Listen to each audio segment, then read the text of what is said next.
কথা বলে আজকের অনুষ্ঠানের প্রধান অতিথি যার অপেক্ষায় আপনারা আছেন, আমি সময় নষ্ট না করে আজকে তার বক্তব্য শোনার জন্য আপনাদের কাছে নিয়ে যাচ্ছি জনাব তারেক রহমান, ভারপ্রাপ্ত চেয়ারপারসন, বাংলাদেশ জাতীয়তাবাদী দল, আগামী দিনের বাংলাদেশের প্রধানমন্ত্রী তারেক রহমান।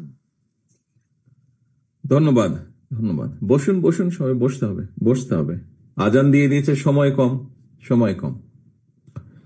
বিসমিল্লাহির রহমানির রহিম। যশোর জেলা দ্বিবার্ষিক সম্মেলন উপলক্ষে আয়োজিত আজকের এই অনুষ্ঠানের সম্মানিত সভাপতি অধ্যাপিকা নার্গিস বেগম, মঞ্চে উপস্থিত উদ্বোধক জনাব আমানুল্লাহ আমান, বিশেষ অতিথি আমাদের অমিত এবং বাবু জয়ন্ত কুমার সহ যশোর জেলার সিনিয়র নেতৃবৃন্দ, মঞ্চে উপস্থিত যশোর জেলা ছাড়াও খুলনা বিভাগ থেকে বিভিন্ন জেলা থেকে আগত সিনিয়র নেতৃবৃন্দ, আমার সামনে উপস্থিত 1600 কাউন্সিলর বৃন্দ, আজকের এই কাউন্সিলর বৃন্দ সহ উপস্থিত যশোর জেলার বিএনপি সহ বিভিন্ন অঙ্গ সহযোগী সংগঠনের প্রিয় সহকর্মীবৃন্দ, আসসালামু আলাইকুম। প্রিয় সহকর্মীবৃন্দ, আজকে প্রথমেই আমি ধন্যবাদ জানাই আজকের আমাদের যশোর জেলা বিএনপির আহ্বায়িকা অধ্যাপিকা নার্গিস বেগমকে। আমি আন্তরিকভাবে শুভেচ্ছা এবং ধন্যবাদ জানাই আমাদের আহ্বায়ক কমিটির সকল সদস্যবৃন্দকে। তারা অক্লান্ত পরিশ্রমের মাধ্যমে তাদেরকে কেন্দ্র থেকে যে দায়িত্ব অর্পণ করা হয়েছিল, অত্যন্ত সফলতার সাথে আজকে সেই দায়িত্ব ওনারা সম্পন্ন করতে সক্ষম হচ্ছেন। একই সাথে আমি যশোর জেলার প্রত্যেকটি ইউনিটের দায়িত্বপ্রাপ্ত নেতৃবৃন্দকে আমি আন্তরিকভাবে শুভেচ্ছা জানাই যে তারা অত্যন্ত সুন্দরভাবে সংগঠিতভাবে আজকের এই সম্মেলন অনুষ্ঠানটি উপস্থাপন করছেন বা সম্মেলন অনুষ্ঠানটি সফল করার দ্বারপ্রান্তে এনে দাঁড় করিয়েছেন। আমি একই সাথে আন্তরিকভাবে ধন্যবাদ এবং শুভেচ্ছা জানাচ্ছি আমাদের 1616 জন যে কাউন্সিলর। আজকে আমি মনে করি আপনারা এই 1616 জনই হচ্ছেন এই কাউন্সিলের প্রাণ। আপনাদের উপস্থিতি, আপনাদের মতামত, আপনাদের অংশগ্রহণ মাধ্যমে আজকে এই সম্মেলনটি সবচেয়ে সফল হচ্ছে। আমি আন্তরিকভাবে ধন্যবাদ এবং শুভেচ্ছা জানাতে চাই আমাদের যেই কমিটিটি গঠন করা হয়েছে, আইনজীবী ফোরামের সদস্য, শিক্ষক, চিকিৎসক এবং সাংবাদিকের মাধ্যমে যেই কাউন্সিলটি আমাদের অনুষ্ঠিত হবে, এটি যে নির্বাচন কমিশন, এর যে সদস্য আছেন জনাব মুকুল, জনাব মকবুল হোসেন, জনাব রবিউল আলম এবং জনাব সাইফুল ইসলাম সজলকে আমরা দৃঢ়ভাবে বিশ্বাস করি ওনারা ওনাদের নিরপেক্ষ ভূমিকার মাধ্যমে এই কাউন্সিলকে অত্যন্ত সফলভাবে আমাদের দলের সামনে উপস্থাপন করতে সক্ষম হবে। প্রিয় সহকর্মীবৃন্দ, আজ কাউন্সিল উপলক্ষে, যশোর জেলা বিএনপির কাউন্সিল উপলক্ষে আপনারা আজকে সকলে এখানে উপস্থিত হয়েছেন। আমরা দেখেছি যে এই কাউন্সিলকে সফল করার জন্য ধীরে ধীরে বিভিন্ন পদক্ষেপ গ্রহণ করার মাধ্যমে আজ এই পর্যায়ে এসে আমরা দাঁড়িয়েছি। এখানে আমার পূর্ববর্তী বক্তাগণ বেশ কয়েকজন তাদের বক্তব্যে ওনারা উল্লেখ করেছেন যে এই কাউন্সিল করার অর্থই কিন্তু থেমে থাকবে না দল, বরং এই কাউন্সিলের মাধ্যমে আজকে যারা দায়িত্বপ্রাপ্ত হবেন আগামী সাংগঠনিক মেয়াদ পর্যন্ত, তারা দলকে এগিয়ে নিয়ে যাবেন, তারা দলকে আরো সুসংগঠিত করবেন, তারা দলের বিভিন্ন নীতি আদর্শ, দলের কর্মসূচি, আমাদের এই দলের কর্মসূচি আগামী দিনে সাধারণ মানুষ, যশোরের বিভিন্ন পথে প্রান্তরে বিভিন্ন প্রান্তিক মানুষের কাছে পৌঁছে দিবেন। কোন কথাগুলো পৌঁছে দিবেন? বিগত 16 থেকে 17 বছর স্বৈরাচার যে ছিল, যে স্বৈরাচার পালিয়ে গিয়েছে জনগণের অভ্যুত্থানের মাধ্যমে, সফল অভ্যুত্থানের মাধ্যমে যে স্বৈরাচার, খুনি লুটেরা স্বৈরাচার এই দেশ থেকে পালিয়ে যেতে বাধ্য হয়েছে, সেই স্বৈরাচার যখন অস্ত্রের জোরে জোর করে ক্ষমতা দখল করে রেখেছিল, তারা কিভাবে বিএনপি সহ বিভিন্ন রাজনৈতিক দলের নেতাকর্মী যারা গণতন্ত্রের পক্ষে কথা বলেছিল, দেশের মানুষের অধিকারের পক্ষে কথা বলেছিল, দেশের মানুষের কথা বলার অধিকারের পক্ষে কথা বলেছিল, যারা দেশের মানুষের ধন সম্পদ যে স্বৈরাচার লুটতরাজ করেছে সেই লুটতরাজের বিরুদ্ধে কথা বলেছিল, এবং এই কথাগুলো বলার ক্ষেত্রে জনগণের অধিকার আদায়ের ক্ষেত্রে কিভাবে বিএনপি সহ বিভিন্ন রাজনৈতিক দলের নেতৃবৃন্দ নির্যাতিত হয়েছে, অত্যাচারিত হয়েছে, এই কথাগুলো যেমন আমরা তুলে ধরেছি অতীতে, এই কথাগুলো যেমন আমরা আগামী দিনেও তুলে ধরব, একইভাবে এর পাশাপাশি আমরা তুলে ধরব বাংলাদেশ জাতীয়তাবাদী দল এই দেশের কৃষককে নিয়ে কি ভাবে এবং কৃষককে নিয়ে তার কি পরিকল্পনা, সেই কথাগুলো আমরা তুলে ধরব। বাংলাদেশ জাতীয়তাবাদী দল বিএনপি আপনাদের প্রিয় দল বাংলাদেশের নারী সমাজের উন্নয়নের জন্য, ক্ষমতায়নের জন্য কি চিন্তা করে, কি পরিকল্পনা গ্রহণ করে, সেই কথাগুলো আমরা তুলে ধরব জনগণের কাছে। আপনাদের প্রিয় দল, আমাদের প্রিয় দল বাংলাদেশ জাতীয়তাবাদী দল এই দেশের শিক্ষার জন্য আগামী দিনের যারা ভবিষ্যৎ তাদেরকে নিয়ে আমরা কি চিন্তা করি, কিভাবে তাদের শিক্ষার কার্যক্রম আরো সুন্দরভাবে তাদের একটি একটি একটি দৃঢ় ভবিষ্যৎ শিক্ষার মাধ্যমে তা ভবিষ্যৎ প্রজন্মের দৃঢ় ভবিষ্যৎ গড়ে তুলতে সক্ষম হব, সেই পরিকল্পনা আমরা তুলে ধরব তাদের কাছে। প্রিয় সহকর্মীবৃন্দ, বাংলাদেশ জাতীয়তা দল এমন একটি রাজনৈতিক দল যে দলটি অতীতে বিভিন্ন সময় বাংলাদেশের জনগণের সমর্থন নিয়ে এই দেশ পরিচালনা করেছে, এবং আমরা দেখেছি প্রতিবার যখন বাংলাদেশ জাতীয়তাবাদী দল দেশ পরিচালনা করেছে প্রতিবার আমরা চেষ্টা করেছি দেশের মানুষের সমস্যার সমাধানগুলো করার জন্য। হতে পারে বিভিন্ন সীমাবদ্ধতার কারণে যতটুকু প্রত্যাশা আমাদের ছিল, যতটুকু আমরা করতে চেয়েছিলাম, সব কাজ আমরা হয়তো সক্ষম হইনি সব কাজগুলো সম্পূর্ণ করতে। সেজন্যই আমরা বিভিন্ন সময় বিভিন্ন পরিকল্পনা গ্রহণ করেছি। আপনারা দেখেছেন এই মুহূর্তে দলের পক্ষ থেকে আমরা 31 দফার একটি পরিকল্পনা দিয়েছি রাষ্ট্রকে পুনর্গঠন করার জন্য। কেন এই রাষ্ট্রকে পুনর্গঠন করার প্রশ্নটি আসলো? প্রিয় সহকর্মীবৃন্দ, প্রিয় কাউন্সিলরবৃন্দ, একটু আগে বিভিন্ন জন যারা বক্তব্য রেখেছেন মঞ্চে, আপনারা নিশ্চয়ই শুনেছেন, খেয়াল করেছেন, তাদের বক্তব্যে খুব সুন্দরভাবে ফুটে উঠেছে কিভাবে এই যে বিগত স্বৈরাচার তারা কিভাবে বাংলাদেশের প্রতিটি প্রতিষ্ঠানকে, বাংলাদেশের অর্থনীতি বলেন, বাংলাদেশের বিচার ব্যবস্থা বলেন, বাংলাদেশের প্রশাসন বলেন, বাংলাদেশের শিক্ষা ব্যবস্থা বলেন, স্বাস্থ্য ব্যবস্থা বলেন, প্রত্যেকটি ক্ষেত্রকে কিভাবে তারা ধ্বংস করে দিয়েছিল। এবং এই অবস্থা করেছিল বলেই দেশের মানুষের উন্নয়নের জন্য, দেশকে সামনে এগিয়ে নিয়ে যাওয়ার জন্যই রাষ্ট্রের বিভিন্ন কাঠামোর পুনর্গঠন প্রয়োজন। এবং এর উপরে ভিত্তি করেই এই কারণেই আমরা আজ থেকে বাংলাদেশ জাতীয়তাবাদী দল প্রায় 2.5 বছর আগে 31 দফা আমরা জাতির সামনে উপস্থাপন করেছি। প্রিয় সহকর্মীবৃন্দ, আজকে আমরা বিভিন্ন মানুষের কাছে বিভিন্ন সংস্কার প্রস্তাবের কথা শুনতে পাই। দিতেই পারেন বিভিন্ন মানুষ বিভিন্নভাবে, যারা দেশ নিয়ে চিন্তা করেন, দেশের কথা ভাবেন, মানুষের কথা ভাবেন। অবশ্যই প্রতিটি মানুষের অধিকার আছে দেশের জন্য, দেশের মানুষের জন্য কি চিন্তা ভাবনা সেগুলো উপস্থাপন করার জন্য মানুষের সামনে। এখানেই পার্থক্য। অন্য যতগুলো মানুষ আজ সংস্কারের কথা বলছেন, সংস্কার বিষয়ে কথা বলছেন, তাদের সাথে বিএনপির পার্থক্যটা এখানে। কোথায়? বিএনপি স্বৈরাচার যখন অস্ত্রের জোরে ক্ষমতা দখল করে রেখেছিল, যখন মানুষকে, আমাদের শত শত নেতা কর্মীকে গুম খুন করার মাধ্যমে ক্ষমতা ধরে রেখেছিল, যখন দেশের লক্ষ লক্ষ মানুষের উপর অত্যাচার নির্যাতন চালিয়ে মানুষের ভোটের অধিকারকে হরণ করে ক্ষমতা দখল করে রেখেছিল, তখন তার সেই রক্ত চক্ষুকে উপেক্ষা করে বাংলাদেশ জাতীয়তাবাদী দল দেশের মানুষের সামনে 31 দফা উপস্থাপন করেছে। সেই স্বৈরাচারের চোখ রেখে বাংলাদেশ জাতীয়তাবাদী দল বলেছে, তোমরা দেশকে ধ্বংস করেছ, আমরা দেশকে পুনর্গঠন করতে চাই।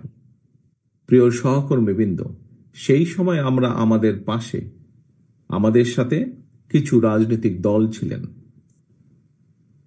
আন্দোলন অংশগ্রহণ করেছিলেন বাংলাদেশের গণতান্ত্রিক কতগুলো রাজনৈতিক দল।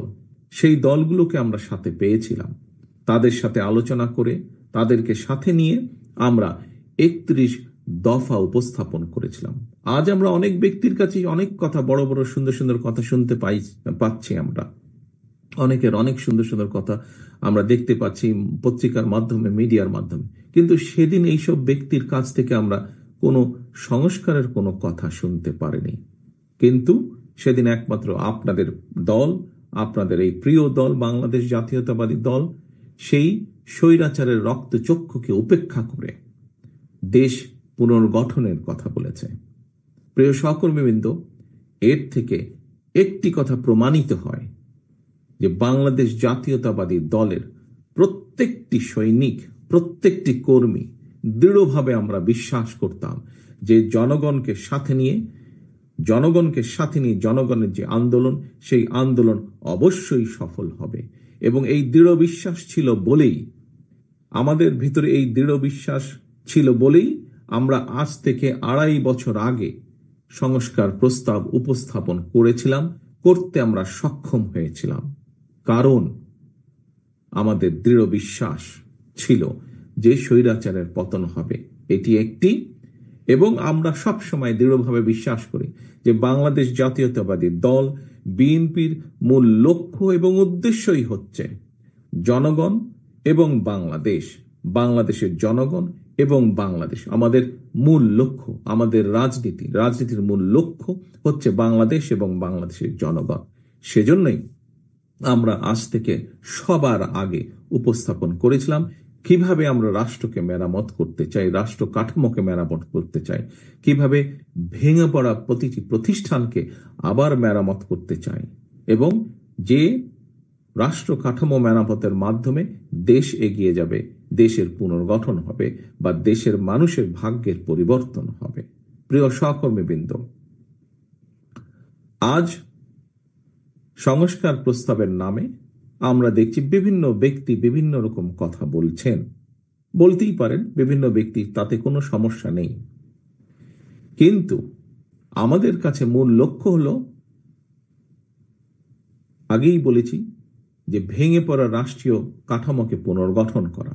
আমাদের কাছে মূল লক্ষ্য হলো এই দেশের মানুষের ভাগ্যের পরিবর্তন। অর্থাৎ আজ সারা দেশে লক্ষ লক্ষ বেকার, প্রায় কোটির কাছাকাছি শিক্ষিত, অল্প শিক্ষিত, অজ্ঞ শিক্ষিত, যেভাবেই বলি, বেকারদের কর্মসংস্থান। আমাদের কাছে আজকে মূল লক্ষ্য হলো খাল কাটার মাধ্যমে শহীদ রাষ্ট্রপতি জিয়া রহমানের খাল কাটা কর্মসূচি আবার শুরু করা এবং তার মাধ্যমে কৃষকের সেচের পানির ব্যবস্থা করা, তার মাধ্যমে শুকিয়ে যাওয়া খাল বিল যেগুলো আছে সেগুলোর মধ্যে আবার পানির প্রবাহ তৈরি করা। আমাদের লক্ষ্য হচ্ছে এই দেশের শিক্ষা ব্যবস্থাকে, দেশের যে আগামী ভবিষ্যৎ, আগামী প্রজন্ম, তাদের শিক্ষাকে কিভাবে তাদের কাছে শিক্ষার সুযোগ পৌঁছে দেওয়া যায়, কিভাবে শিক্ষা ব্যবস্থাকে দৃঢ়ভাবে গড়ে তোলা যায়। প্রিয় সহকর্মীবৃন্দ, আমাদের লক্ষ্য হচ্ছে কিভাবে দেশে উৎপাদন বাড়ানো সক্ষম হয়। আমাদের লক্ষ্য হচ্ছে কিভাবে দেশে নারীদের কর্মসংস্থান, একই সাথে নারীদের ক্ষমতায়ন করা সম্ভব হয়, ক্ষমতায়ন বৃদ্ধি করা সম্ভব হয়, সেটি হচ্ছে আমাদের লক্ষ্য। প্রিয় সহকর্মীবৃন্দ, আমাদের লক্ষ্য হচ্ছে এই দেশের মানুষের স্বাস্থ্যের ব্যবস্থা কিভাবে উন্নত করা যায়, যাতে এই দেশের মানুষকে স্বাস্থ্যর যে সার্ভিস, সেই সার্ভিসটি পাবার জন্য যাতে তাদেরকে বিদেশে যেতে না হয়, এই দেশে বসেই এই দেশের মানুষ যাতে অধিকাংশ মানুষ স্বাস্থ্য সেবা পেতে পারে, সেইটি হাসিল করা হচ্ছে আমাদের লক্ষ্য।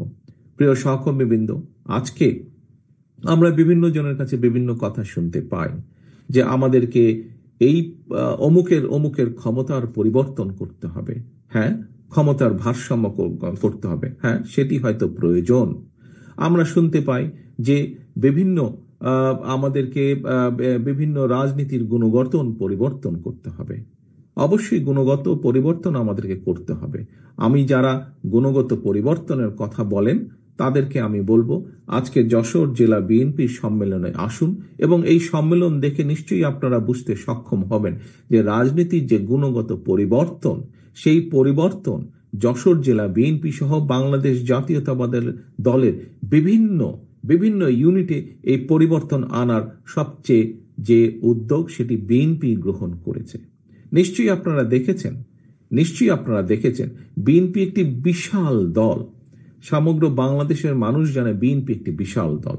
স্বৈরাচার সরকারের সময় যে খুনি স্বৈরাচার যারা পালিয়ে গেছে এই দেশ থেকে, তাদের সময়ে বিএনপির লক্ষ লক্ষ নেতাকর্মীর নামে মিথ্যে গায়েবী মামলা দেওয়া হয়েছিল। আমি নিশ্চিত আজকে আমার সামনে যে সকল 1616 জন কাউন্সিলর বসে আছেন, আপনারা এই 1616 কাউন্সিলর মধ্যে বোধহয় এমন কেউ বাদ নেই যার নামে না হলেও একটি মিথ্যে মামলাও নেই। নিশ্চয়ই এখানে উপস্থিত প্রায় প্রতিটি মানুষের নামে মিথ্যে মামলা, এই যে প্রায় সকলেই আপনারা হাত তুলেছেন, মিথ্যে মামলার সাক্ষী আপনারা বহন করে বেড়াচ্ছেন। প্রিয় সহকর্মী বৃন্দ, আমাদের 60 লক্ষ নেতাকর্মীর নামেই মিথ্যে মামলা হয়েছে। পৃথিবীতে বহু দেশ আছে যাদের জনসংখ্যাই 60 লক্ষের কম।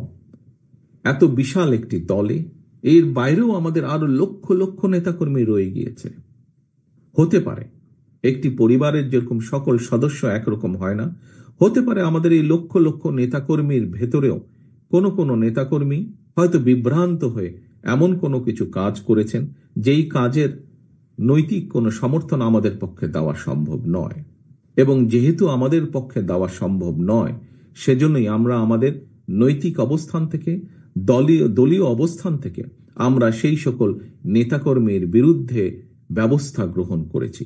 একটি রাজনৈতিক দলের পক্ষ থেকে যে ব্যবস্থা গ্রহণ করা সম্ভব, সর্বোচ্চ যে ব্যবস্থা গ্রহণ করা সম্ভব একজন কর্মী বা একজন নেতার বিরুদ্ধে, আমরা সেই ব্যবস্থা গ্রহণ করেছি। কারণ আমাদের রাজনীতির অন্যতম একটি মূল স্লোগান বা মূল লক্ষ্য হচ্ছে জনগণের সম্মতিতে থাকা, অর্থাৎ জনগণের সমর্থন থাকে এমন অবস্থানে থাকা, জনগণের সমর্থন থাকে না এমন কোনো কাজ না করা, এমন কোনো অবস্থানে না থাকা।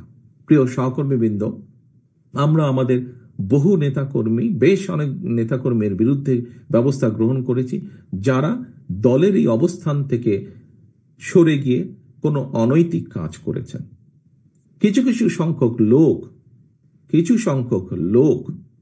কিছু সংখ্যক ব্যক্তি এটিকে দলের দুর্বলতা হিসাবে উপস্থাপনের চেষ্টা করছে। আমরা পত্রপত্রিকার মাধ্যমে দেখছি, বিভিন্ন বক্তব্যের মাধ্যমে দেখছি। আজকে আমার নেতৃবৃন্দ, এখানে যারা সহকর্মীবৃন্দ, আপনারা যারা উপস্থিত আছেন, আপনাদেরকে এবং আপনাদের মাধ্যমে সমগ্র বাংলাদেশে ছড়িয়ে ছিটিয়ে থাকা আমাদের লক্ষ কোটি নেতাকর্মীর উদ্দেশ্যে আমি একটি কথা বলবো, যারা এই কথাটি বলে অন্য কিছু হাসিলের চেষ্টা করে, দয়া করে সকলকে বলে দিবেন যে বিএনপি তার অবস্থান পরিষ্কার করেছে। বিএনপি একমাত্র দল যারা কোনো ডিনাইলে থাকে না, অর্থাৎ আমাদের ভিতরে যদি কেউ অন্যায় করে তার বিরুদ্ধে আমরা ব্যবস্থা গ্রহণ করি। এই উদাহরণ একমাত্র বিএনপি দেখেছে। এটি বাংলাদেশ জাতীয়তাবাদী দল এবং অন্য দলের সাথে এটি হচ্ছে অন্যতম সবচেয়ে বড় পার্থক্য। অর্থাৎ আমরা কোনো অন্যায়কারীকে প্রশ্রয় দিতে চাই না। আমাদের সামনে যদি কোনোভাবে কেউ উপস্থাপন করতে সক্ষম হয় অথবা প্রমাণিত হয় যে আমাদের কোনো সহকর্মী কোনো অন্যায় করেছে, যা সমাজের মানুষের কাছে এবং সামাজিকভাবে হোক, রাজনৈতিকভাবে হোক, যে কোনো দৃষ্টিকোণ থেকে হোক না কেন, যা গ্রহণযোগ্য নয়, তাকে আমরা সমর্থন দেই না, তার বিরুদ্ধে আমরা ব্যবস্থা গ্রহণ করি। এটি অন্য রাজনৈতিক দলের সাথে বাংলাদেশ জাতীয়তাবাদী দলের পার্থক্য। কাজেই বিএনপির অমুক লোক এটা করেছে, তমুক লোক এটা করেছে, দয়া করে এসব কথা বলে বিভ্রান্ত করার চেষ্টা করবেন না। আমরা সকল সময় অন্যায়ের বিরুদ্ধে আমাদের কাজে, আমাদের কথায় সবসময় আমরা চেষ্টা করেছি এটা প্রমাণ করতে। প্রিয় সহকর্মীবৃন্দ, বক্তব্য বেশি লম্বা করব না। বক্তব্যের থেকে এখন সময় হচ্ছে কাজের। কোন সেই কাজ? সেই কাজ হচ্ছে দলীয় কর্মী হিসাবে কাজ হচ্ছে দলকে পুনর্গঠন করা, দলের দেশকে নিয়ে, দেশের মানুষকে নিয়ে দলের যে লক্ষ্য, দলের যে উদ্দেশ্য, তা জনগণের কাছে পৌঁছে দেওয়া। যে 31 দফা আমরা আপনাদের সামনে উপস্থাপন করেছি, দেশের কাছে মানুষের কাছে উপস্থাপন করেছি, সেই 31 দফা গ্রামে গ্রামে প্রতিটি ঘরে পৌঁছে দেওয়া। এবং একই সাথে দলের একজন কর্মী হিসাবে এই কাজটি যেমন করবেন, একই সাথে দল হিসাবে, সামগ্রিকভাবে দল হিসাবে, একটি রাজনৈতিক দল হিসাবে, যেহেতু আমাদের সকল ক্ষমতার উৎস হচ্ছে, রাজনৈতিক ক্ষমতার উৎস হচ্ছে বাংলাদেশের জনগণ, সেই জন্য দল হিসাবে আমাদের সবচাইতে প্রথম কাজ হচ্ছে দেশকে পুনর্গঠন করা। ইনশাআল্লাহ আমরা প্রত্যাশা করছি যে অন্তর্বর্তীকালীন যে সরকার, এই সরকার যার প্রধান কাজ হচ্ছে দেশের মানুষের প্রত্যাশা অনুযায়ী একটি নিরপেক্ষ স্বচ্ছ নির্বাচন উপস্থাপন করা বা উপহার দেওয়া দেশকে, আমরা প্রত্যাশা করি সেই কাজটি মনোযোগ সহকারে যত দ্রুত সম্ভব এই অন্তর্বর্তীকালীন সরকার সেটি করবেন। এবং সেই নির্বাচনের মাধ্যমে বাংলাদেশ জাতীয়তাবাদী দল এই দেশের মানুষের সমর্থন নিয়ে সরকার গঠনে সক্ষম হলে একটি রাজনৈতিক দল হিসাবে আমাদের সবচাইতে প্রথম এবং সবচাইতে জরুরি, সবচাইতে মূল্যবান কাজ হচ্ছে দেশকে পুনর্গঠন করা। প্রিয় সহকর্মীবৃন্দ, আজ এই কাউন্সিলের মাধ্যমে আমরা যেরকম দলকে পুনর্গঠিত করব, আসুন আমরা আজকে এখানে শপথ গ্রহণ করি, এখানে আমরা প্রতিজ্ঞাবদ্ধ হই যে ইনশাআল্লাহ আগামী দিনে বাংলাদেশের মানুষের সমর্থন নিয়ে বাংলাদেশ জাতীয়তাবাদী দল সরকার গঠন করতে সক্ষম হলে আমাদের সবচেয়ে প্রথম যেই কাজটি হবে, বাংলাদেশ নামক আমাদের যে প্রিয় মাতৃভূমি, এই মাতৃভূমিকে পুনর্গঠন করা, এর সকল রাষ্ট্র কাঠামোকে আমাদেরকে মেরামত করা। এটিই হবে আমাদের প্রতিজ্ঞা, এটিই হবে আমাদের প্রত্যাশা আজকের এই সম্মেলনে। পরিশেষে আমি আবারও এই সম্মেলনের সফলতা কামনা করে এবং এই সম্মেলনকে সফল করার জন্য অধ্যাপক নার্গিস বেগম সহ প্রতিটি নেতাকর্মী যারা অক্লান্ত পরিশ্রম করেছেন, কেন্দ্রীয় নেতৃবৃন্দ থেকে শুরু করে আমার ইউনিয়ন গ্রাম লেভেল পর্যন্ত যে সকল নেতা কর্মীবৃন্দ, সহকর্মীবৃন্দ অক্লান্ত পরিশ্রম করেছেন, তাদের সকলকে আন্তরিকভাবে ধন্যবাদ এবং শুভেচ্ছা জানিয়ে আমার বক্তব্য শেষ করছি। আল্লাহ হাফেজ। বাংলাদেশ জিন্দাবাদ, বাংলাদেশ জাতীয়তাবাদী দল জিন্দাবাদ।